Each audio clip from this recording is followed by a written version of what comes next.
ang mga kandidato sa pagkasenador sa paglatag ng kanilang mga advokasya sa pangangampanya ngayong araw. Saksi si Ivan Mayrina. Sa Laguna, ibinida ni Atty. Angelo de Alban ang kanyang mga advokasya gaya ng kontra-korupsyon. Sa ilang palengke sa Nueva Ecija, isinulong ni Mimi Doringo ang aumento sa sahod. Sabi naman ni Jerome Adonis, hindi dapat puro negosyante ang nasa Senado, kundi ordinaryong tao. Ang pagkakaroon ng progresibo at makamasang transportasyon ang inilatag ni Modi Floranda.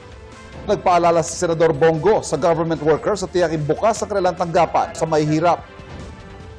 Kasama ni Go sa Baguio City si Philip Salvador. Sa isang press conference, sinabi ni Ping Lacson na may kakulangan sa implementasyon ng mga umiiral na batas.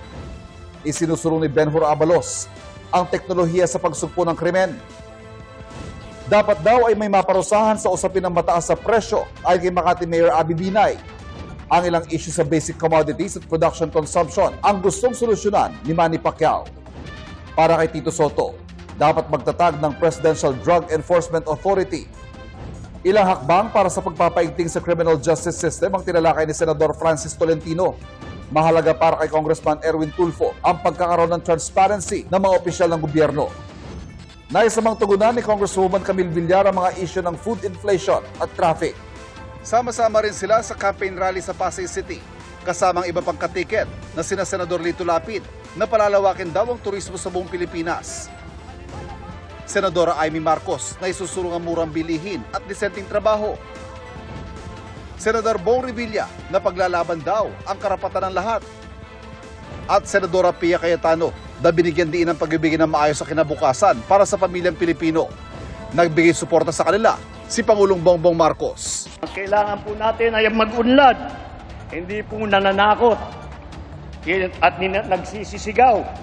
At ang kailangan po natin ay solusyon, hindi po ang mga maiinit at maanghang na salita na wala namang kinalaman at wala namang kabuluhan. Sa press conference, siniling ni Atty. Sani Matula ang pagpapalaya sa isang nakakulong na aktivista.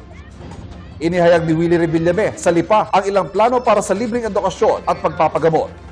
Sinabi ni Marval Buena na hahanap siya ng solusyon sa epekto ng tumataas sa presyo ng petrolyo. Layo ni Leandro Verceles na magbigay ng world-class edukasyon sa mga kabataan. Isinusulong ni Ernesto Arellano ang pantay-pantay na oportunidad para sa bawat mamamayan. Sa Cabuyao, Laguna, iginiit ni Ariel Querubin na dapat labanan ng korupsyon. Sa isang universidad sa Cagayan de Oro, idiniin ni Bam Aquino ang kahalagahan ng free college law. Patuloy namin sinusundan ang kampanya ng mga tumatakbong senador sa eleksyon 2025. Para sa GMA Integrated News, Ivan Mayrina, ang inyong saksi. Mga kapuso, maging una sa saksi.